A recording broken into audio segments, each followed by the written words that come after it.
Capítulo B. Historia de las persecuciones en Italia. Bajo el papado. Pasaremos ahora a dar una relación de las persecuciones en Italia, país que ha sido, y sigue siendo.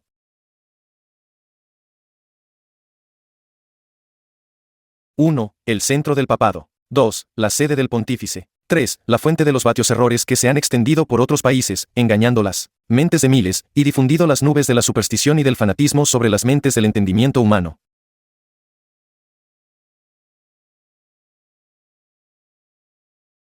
Al proseguir con nuestra narración, incluiremos las más destacables persecuciones que han tenido lugar, y las crueldades practicadas. 1. Por el poder directo del Papa. 2. Por el poder de la Inquisición. 3. Por instigación de órdenes eclesiásticas particulares. 4. Por el fanatismo de los príncipes italianos. Adriano puso entonces a toda la ciudad bajo interdicto, lo que hizo que todo el cuerpo del clero interviniera, y al final convenció a los senadores y al pueblo para que cedieran y permitieran que Arnaldo fuera desterrado. Acordado esto, él recibió la sentencia de destierro, yéndose a Alemania, donde siguió predicando contra el Papa y denunciando los graves errores de la Iglesia de Roma. Por esta causa, Adriano se sintió sediento de venganza, e hizo varios intentos por apoderarse de él, pero Arnaldo evitó durante largo tiempo todas las trampas que le fueron tendidas. Finalmente, al acceder Federico Barbarroja a la dignidad imperial, pidió que el Papa lo coronara con sus propias manos. Adriano accedió a ello, pidiéndole al mismo tiempo al emperador el favor de poner en sus manos a Arnaldo. El emperador le entregó inmediatamente el desafortunado predicador, que pronto cayó víctima de la venganza de Adriano, siendo ahorcado, y su cuerpo reducido a cenizas, en Apulia.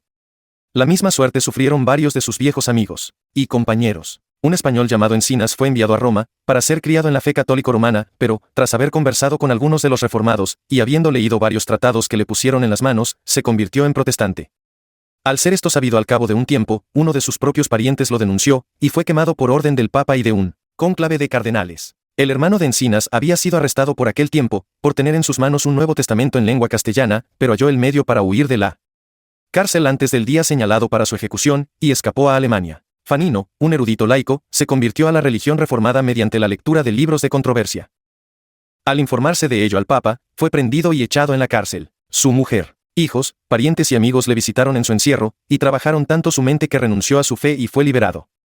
Pero tan pronto se vio libre de la cárcel que su mente sintió la más pesada de las cadenas, el peso de una conciencia culpable. Sus horrores fueron tan grandes que los encontró insoportables hasta volverse de su apostasía, y declararse totalmente convencido de los errores de la Iglesia de Roma. Para enmendar su recaída, hizo ahora todo lo que pudo, de la manera más enérgica, para lograr conversiones al protestantismo, y logró muchos éxitos en su empresa. Estas actividades llevaron a su segundo encarcelamiento, pero le ofrecieron perdonarle la vida si se retractaba. Rechazó esta propuesta con desdén, diciendo que aborrecía la vida bajo tales condiciones. Al preguntarle ellos por qué iba él a obstinarse en sus opiniones, dejando a su mujer e hijos en la miseria, les contestó: no los voy a dejar en la miseria, los he encomendado al cuidado de un excelente administrador. ¿Qué administrador?, preguntó su interrogador, con cierta sorpresa. Fanino contestó: Jesucristo es el administrador, y no creo que pudiera encomendarlos al cuidado de nadie mejor. El día de la ejecución apareció sumamente alegre, lo que, observándolo uno, le dijo: extraña cosa es que aparezcáis tan feliz en tal circunstancia. Cuando el mismo Jesucristo, antes de su muerte, se sintió en tal aflicción que sudó sangre y agua. A lo que Fanino replicó: Cristo sostuvo todo tipo de angustias y conflictos, con el infierno y la muerte, por nuestra causa, y por ello, por sus padecimientos, liberó a los que verdaderamente creen en él del temor de ellos. Fue estrangulado, y su cuerpo reducido a cenizas, que fueron luego esparcidas al viento. Dominico, un erudito militar, habiendo leído varios escritos de controversia, devino un celoso protestante, y, retirándose a Plasencia, predicó el Evangelio en su plena pureza ante una considerable congregación. Un día, al terminar su sermón, dijo: si la congregación asiste mañana, les voy a dar una descripción del anticristo, pintándolo con sus colores justos. Una gran multitud acudió al día siguiente, pero cuando Dominico estaba comenzando a hablar, un magistrado civil subió al púlpito y lo tomó bajo custodia. Él se sometió en el acto, pero, andando junto al magistrado, dijo estas palabras: ya me extrañaba que el diablo me dejara tranquilo tanto tiempo. Cuando fue llevado al interrogatorio, le hicieron esta pregunta: ¿renunciarás a tus doctrinas? A lo que replicó: mis doctrinas. No sostengo doctrinas propias, lo que predico son las doctrinas de Cristo, y por estas daré mi sangre, me consideraré feliz de poder padecer por causa de mi Redentor. Intentaron todos los métodos para hacerle retractarse de su fe y que abrazara los errores de la Iglesia de Roma, pero cuando se encontraron ineficaces las persuasiones y las amenazas, fue sentenciado a muerte, y colgado en la plaza del mercado. Galeacio, un caballero protestante, que vivía cerca del castillo de San Ángelo, fue prendido debido a su fe. Sus amigos se esforzaron tanto que se retractó, y aceptó varias de las supersticiosas doctrinas propagadas por la Iglesia de Roma. Sin embargo, dándose cuenta de su Error, renunció públicamente a su retractación. Prendido por ello, fue sentenciado a ser quemado, y en conformidad a esta orden fue encadenado a la estaca, donde fue dejado varias horas antes de poner fuego a la leña, para dejar tiempo a su mujer, parientes y amigos, que le rodeaban, para inducirle a cambiar de opinión. Pero Galeacio retuvo su decisión, y le rogó al verdugo que prendiera fuego a la leña que debía consumirle. Al final lo hizo, y Galeacio fue pronto consumido por las llamas, que quemaron con asombrosa rapidez, y que le privaron del conocimiento en pocos minutos. Poco después de la muerte de este caballero, muchos protestantes fueron muertos en varios lugares de Italia por su fe, dando una prueba segura de su sinceridad en sus martirios. Una relación de las persecuciones en Calabria. En el siglo XIV, muchos de los valdenses de Pragela y del Delfinado emigraron a Calabria, y se establecieron en unos yermos, con el permiso de los nobles de aquel país, y pronto, con un laborioso cultivo, llevaron a varios lugares agrestes y estériles al verdor y a la feracidad. Los señores calabreses se sintieron extremadamente complacidos con sus nuevos súbditos y arrendatarios, por cuanto eran apacibles, plácidos y laboriosos, pero los sacerdotes de aquel lugar presentaron varias quejas contra ellos en sentido negativo, porque, no pudiendo acusarlos de nada malo que hicieran, basaron sus acusaciones en lo que no hacían, y los acusaron de no ser católicos romanos, de no hacer sacerdotes a ningunos de sus chicos, de no hacer monjas a ningunas de sus hijas, de no acudir a misa, de no dar cirios de cera a sus sacerdotes como ofrendas, de no ir en peregrinación, de no inclinarse ante imágenes. Sin embargo, los señores calabreses aquietaron a los sacerdotes, diciéndoles que estas gentes eran extremadamente pacíficas, que no ofendían a los católicos romanos, y que pagaban bien dispuestos los diezmos a los sacerdotes, cuyos ingresos habían aumentado considerablemente al acudir ellos al país, y que, consiguientemente, deberían ser los últimos en quejarse de ellos. Las cosas fueron tolerablemente bien después de esto por unos cuantos años, durante los que los valdenses se constituyeron en 2 ciudades corporadas, anexionando varios pueblos a su jurisdicción. Al final enviaron a Ginebra una petición de 2 clérigos, uno para predicar en cada ciudad, porque decidieron hacer una pública confesión de su fe. Al enterarse de esto el Papa, Pío IV, decidió exterminarlos de Calabria. A este fin envió al cardenal Alejandrino, hombre del más violento temperamento y fanático furioso, junto con 2 monjes, a Calabria, donde debían actuar como inquisidores. Estas personas, con sus autorizaciones, acudieron a St. Sist, una de las ciudades edificadas por los valdenses y, habiendo convocado al pueblo, les dijeron que no recibirían daño alguno si aceptaban a los predicadores designados por el Papa, pero que si se negaban perderían sus propiedades y sus vidas, y para que sus intenciones pudieran ser conocidas, se diría una misa pública aquella tarde, a la que se les ordenaba asistir. El pueblo de St. Sist, en lugar de asistir a la misa, huyeron a los bosques, con sus familias, frustrando así al cardenal y a sus coadjutores. El cardenal se dirigió entonces a Lagarde, la otra ciudad perteneciente a los valdenses, donde, para que no le pasara como en St. Sist, ordenó el cierre de todas las puertas, y que fueran guardadas todas las avenidas. Se hicieron luego las mismas propuestas a los habitantes de Lagarde que se habían hecho a los habitantes de St. Sist, pero con esta artería adicional, el cardenal les aseguró que los habitantes de St. Sist habían accedido en el acto, y aceptado que el Papa les designara predicadores. Esta falsedad tuvo éxito, porque el pueblo de Lagarde, pensando que el cardenal les decía la verdad, dijo que seguirían de manera exacta el ejemplo de sus hermanos en St. Sist. El cardenal, habiendo logrado ganar esta victoria engañando a la gente de una ciudad, envió tropas para dar muerte a los de la otra. Así, envió a los soldados a los bosques, para que persiguieran como fieras a los habitantes de St. Sist, y les dio órdenes estrictas de no perdonar ni edad ni sexo, sino matar a todos los que vieran. Las tropas entraron en el bosque, y muchos cayeron víctimas de su ferocidad antes que los valdenses llegaran a saber sus designios. Finalmente, decidieron vender sus vidas tan caras como fuera posible, y tuvieron lugar varias escaramuzas, en las que los valdenses, mal armados, llevaron a cabo varias hazañas valerosas, y muchos murieron por ambos lados. Habiendo sido muertos la mayor parte de los soldados en diferentes choques, el resto se vio obligado a retirarse, lo que enfureció tanto al cardenal que escribió al virrey de Nápoles pidiendo refuerzos. El virrey ordenó inmediatamente una proclamación por todos los territorios de Nápoles, que todos los bandidos, desertores y otros proscritos serían perdonados de sus delitos bajo la condición de que se unieran a la campaña contra los habitantes de St. Sist, y de que estuvieran en servicio de armas hasta que aquella gente fuera exterminada. Muchos desesperados acudieron a esta proclamación, y, constituidos en compañías ligeras, fueron enviados a explorar el bosque y a dar muerte a todos los que hallaran de la religión reformada. El virrey mismo se unió al cardenal, a la cabeza de un cuerpo de las fuerzas regulares, y juntos hicieron todo lo que pudieron por hostigar a la pobre gente escondida en el bosque. A algunos los atraparon y colgaron de árboles, cortaron ramas y los quemaron, o los abrieron en canal, dejando sus cuerpos para que fueran devorados por las fieras o las aves de rapiña. A muchos los mataron a disparos, pero a la mayoría los cazaron a guisa de deporte. Unos pocos se ocultaron en cuevas, pero el hambre los destruyó en su retirada, así murieron estas pobres gentes, por varios medios, para dar satisfacción a la fanática malicia de sus inmisericordes perseguidores. Apenas si habían quedado exterminados los habitantes de St. Sist que los de Lagarde atrajeron la atención del cardenal y del virrey. Se les ofreció que si abrazaban la fe católico-romana no se haría daño ni a ellos ni a sus familias, sino que se les devolverían sus casas y propiedades, y que a nadie se le permitiría molestarles, pero que si rehusaban esta misericordia, como la llamaban, se emplearían los medios más extremos y la consecuencia de su no colaboración serían las muertes más crueles. A pesar de las promesas por una parte, y de las amenazas por el otro, estas dignas personas se negaron unánimes a renunciar a su religión, o a abrazar los errores del papado.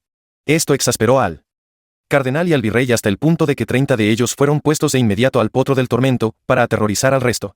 Los que fueron puestos en el potro fueron tratados con tal dureza que varios de ellos murieron bajo las torturas. Un tal Charlín, en concreto, fue tratado tan cruelmente que su vientre reventó, se desparramaron sus entrañas, y expiró en la más atroz agonía. Pero estas atrocidades no sirvieron para el propósito para el que habían sido dispuestas, porque los que quedaron vivos después del potro, lo mismo que los que no lo habían probado, se mantuvieron constantes en su fe, y declararon abiertamente que ningunas torturas del cuerpo ni terrores de la mente les llevarían jamás a renunciar a su Dios, o a adorar imágenes. Varios de ellos fueron entonces, por orden del cardenal, desnudados y azotados con varas de hierro, y algunos de ellos fueron despedazados con grandes cuchillos, otros fueron lanzados desde la parte superior de una torre alta, y muchos fueron cubiertos con brea, y quemados vivos.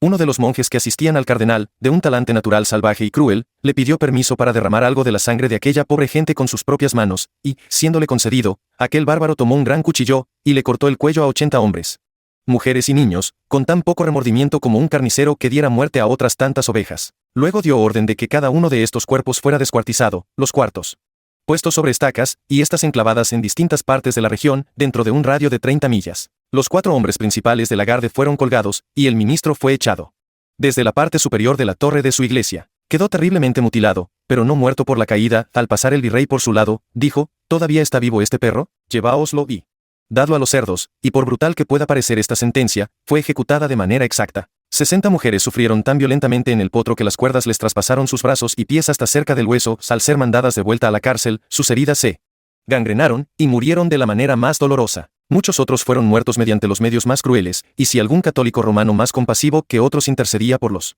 reformados, era de inmediato apresado, y compartía la misma suerte como favorecedor de herejes. Viéndose el virrey obligado a volver a Nápoles, por algunos asuntos importantes que demandaban su presencia, y siendo el cardenal llamado de vuelta a Roma, el marqués de Butan recibió la orden de dar el golpe final a lo que ellos habían comenzado, lo que llevó a cabo, actuando con un rigor tan bárbaro que no quedó una sola persona de religión reformada viva en toda Calabria. Así una gran cantidad de gentes inofensivas y pacíficas fueron privadas de sus posesiones, robadas de sus propiedades, expulsadas de sus hogares, y al final asesinadas de varias maneras, solo por no querer sacrificar sus conciencias a las supersticiones de otros, ni abrazar doctrinas idolátricas que aborrecían, ni aceptar maestros a los que no podían creer. La tiranía se manifiesta de 3 maneras: la que esclaviza a la persona, la que se apodera de las propiedades, y la que prescribe y dicta a la mente. Las 2 primeras clases pueden ser llamadas tiranías civiles, y han sido practicadas por soberanos arbitrarios en todas las edades, que se han deleitado en atormentar a la gente y en robar las propiedades de sus infelices súbditos. Pero la tercera clase, esto es, la que prescribe y dicta a la mente, puede recibir el nombre de tiranía eclesiástica. Esta es la peor clase de tiranía, por incluir las otras 2 clases, porque el clero romanista no solo torturan el cuerpo y roba las propiedades de aquellos a los que persiguen, sino que arrebatan las vidas, atormentan las mentes y, si es posible, impondrían su tiranía sobre las almas de sus infelices víctimas. Relación de persecuciones en los valles del Piamonte. Muchos de los valdenses, para evitar las persecuciones a las que estaban continuamente sometidos en Francia, fueron y se asentaron en los valles del Piamonte, donde crecieron mucho, y florecieron en gran manera por un espacio considerable de tiempo. Aunque eran de conducta intachable, inofensivos en su conducta, y pagaban sus diezmos al clero romanista, sin embargo estos no se sentían satisfechos, sino que querían perturbarlos. Así, se quejaron al arzobispo de Turín de que los valdenses de los valles del Piamonte eran herejes. Por estas razones: 1. No creían las doctrinas de la Iglesia de Roma. 2. No hacían ofrendas ni oraciones por los muertos. 3. No iban a misa. 4. Ni se confesaban ni recibían absolución. 5. No creían en el purgatorio, ni pagaban dinero para sacar las almas de sus amigos de allí. Por estas acusaciones, el arzobispo ordenó una persecución contra ellos, y muchos cayeron víctimas de la supersticiosa furia de los sacerdotes y monjes. En Turín, destriparon a uno de los reformados, y pusieron sus entrañas en un aguamanil, delante de su rostro, donde las vio hasta que expiró. En Rebel, estando Catelín Gerard atado a la estaca, pidió al verdugo que le diera una piedra, lo que éste rehusó, pensando que quería echársela a alguien. Pero Gerard le aseguró de que no tenía tal intención, y el verdugo accedió. Entonces Giraid, mirando intensamente a la piedra, le dijo: «Cuando el hombre sea capaz de comer y digerir esta sólida piedra, se desvanecerá la religión por la que voy a sufrir, y no antes». Luego echó la piedra al suelo, y se sometió con entereza a las llamas. Muchos más de los reformados fueron oprimidos, o muertos, por varios medios, hasta que, agotada la paciencia de los valdenses, recurrieron a las armas en defensa propia, y se constituyeron en milicias. regulares. Exasperado por esta acción, el obispo de Turín consiguió un número de tropas, y las envió contra ellos, pero en la mayor parte de las escaramuzas y encuentros los valdenses fueron victoriosos, lo que se debía en parte a que estaban más familiarizados con los pasos de los valles del Piamonte que sus adversarios, y en parte por la desesperación con que luchaban. ¿Por qué? Sabían bien que si eran tomados, no iban a ser considerados como prisioneros de guerra, sino torturados a muerte como herejes. Al final, Felipe VII, duque de Saboya, y señor supremo del Piamonte, decidió imponer su autoridad, y detener estas sangrientas guerras que tanto perturbaban sus dominios. No estaba dispuesto a quedar mal con el Papa ni a afrentar al arzobispo de Turín, sin embargo, les envió mensajes, diciéndoles que no podía ya más callar al ver cómo sus dominios eran ocupados por tropas dirigidas por sacerdotes en lugar de oficiales, y mandadas por prelados en lugar de generales, y que tampoco permitiría que su país quedara despoblado, mientras que ni se le había consultado acerca de todas estas acciones. Los sacerdotes, al ver la resolución del duque, hicieron todo lo que pudieron por volver su mente en contra de los valdenses, pero el duque les dijo que aunque todavía no estaba familiarizado con la religión de aquellas gentes, siempre los había considerado apacibles, fieles y obedientes, y por ello había decidido que no fueran ya más perseguidos. Los sacerdotes recurrieron ahora a las falsedades más claras y absurdas, le aseguraron que estaba equivocado con respecto a los valdenses, porque se trataba de unas gentes de lo más malvado, y entregados a la intemperancia, a la inmundicia, a la blasfemia, al adulterio, incesto y muchos otros crímenes abominables, y que incluso eran monstruos de la naturaleza, porque sus hijos nacían con gargantas negras, con 4 hileras de dientes y cuerpos peludos. El duque no estaba tan privado del sentido común como para creerse lo que le decían los sacerdotes, aunque afirmaran de la manera más solemne la veracidad de sus asertos. Sin embargo, envió a 12 hombres eruditos y razonables a los valles del Piamonte, para examinar el verdadero carácter de sus moradores. Estos caballeros, después de viajar por todas sus ciudades y pueblos, y de conversar con gentes de todas las clases entre los valdenses, volvieron al duque, y le dieron un informe de lo más favorable acerca de aquella gente, afirmando, delante de los mismos sacerdotes que los habían vilipendiado, que eran inocentes, inofensivos, leales, amistosos, laboriosos y piadosos, que aborrecían los crímenes de los que se les acusaba, y que si alguno, por su propia depravación, caía en alguno de aquellos crímenes, sería castigado por sus propias leyes de la manera más ejemplar. Y con respecto a los niños, le dijeron los caballeros, los sacerdotes han dicho las falsedades más burdas y ridículas, porque ni nacen con gargantas negras, ni con dientes, ni peludos, sino que son niños tan hermosos como el que más. Y para convencer a su Alteza de lo que hemos dicho, prosiguió uno de los caballeros, hemos traído con nosotros a 12 de los varones principales, que han acudido a pedir perdón en nombre del resto por haber tomado las armas sin vuestro permiso, aunque en defensa propia, para proteger sus vidas frente a estos implacables enemigos. Y hemos asimismo traído a varias mujeres con niños de varias edades, para que vuestra Alteza tenga la oportunidad de examinarlos tanto como quiera. El duque, tras aceptar las excusas de los 12 delegados, de conversar con las mujeres y de examinar a los niños, los despidió gentilmente. Luego ordenó a los sacerdotes, que habían tratado de engañarle, que abandonaran la corte en el acto, y dio órdenes estrictas de que la persecución cesara a través de sus dominios. Los valdenses gozaron de paz por muchos años, hasta la muerte de Felipe duque de Saboya, pero su sucesor resultó ser un fanático papista. Para el mismo tiempo, algunos de los principales valdenses propusieron que su clero predicara en público, para que todos pudieran conocer la pureza de sus doctrinas. Hasta entonces solo habían predicado en privado y a congregaciones que sabían con certeza que estaban constituidas solo por personas de religión reformada. Al oír estas actuaciones, el nuevo duque se irritó sobremanera, y envió un gran cuerpo de ejército a los valles, jurando que si aquellas gentes no cambiaban de religión, los haría despellejar vivos. El comandante de las tropas pronto vio lo impracticable que era vencerlos con el número de soldados que tenía consigo, y por ello le envió un mensaje al duque diciéndole que la idea de subyugar a los valdenses con una fuerza tan pequeña era ridícula, que aquella gente conocía mejor el país que cualquiera de los que estaban con él, que se habían apoderado de todos los pasos, que estaban bien armados, y totalmente decididos a defenderse, y que, con respecto a despellejarlos, le dijo que cada piel perteneciente a estas personas le costaría la vida de una docena de los suyos. Aterrado ante esta información, el duque retiró las tropas, decidiendo no actuar por la fuerza, sino por estratagemas.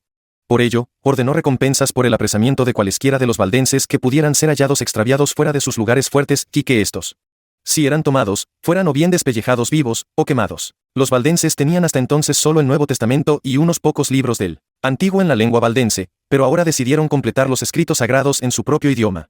Emplearon entonces a un impresor suizo que les supiera una edición completa del Antiguo y Nuevo Testamento en lengua valdesa, lo que hizo por causa de las 15.000 coronas de oro, que estas piadosas gentes le pagaron. Al acceder a la silla pontificia el Papa Pablo III, un fanático papista, de inmediato solicitó al Parlamento de Turín que los valdenses fueran perseguidos como los herejes más perniciosos.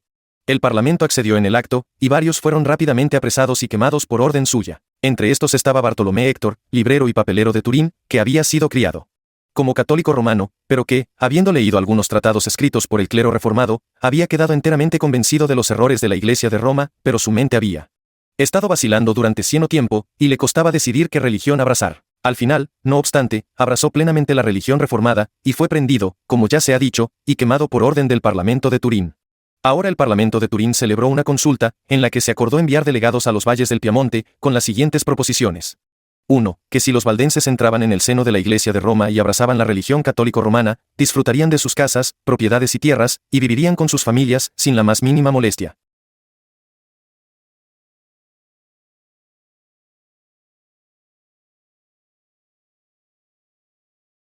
2. Que para demostrar su obediencia, deberían enviar a 12 de sus personas principales, con todos sus ministros y maestros, a Turín, para que fueran tratados discrecionalmente.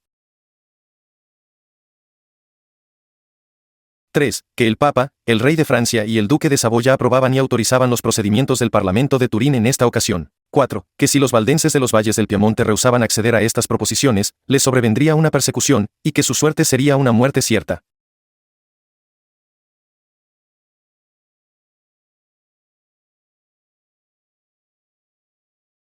A cada una de estas 9 decisiones respondieron los valdenses de la siguiente manera. 1. Que ninguna consideración de ninguna clase les llevaría a renunciar a su religión.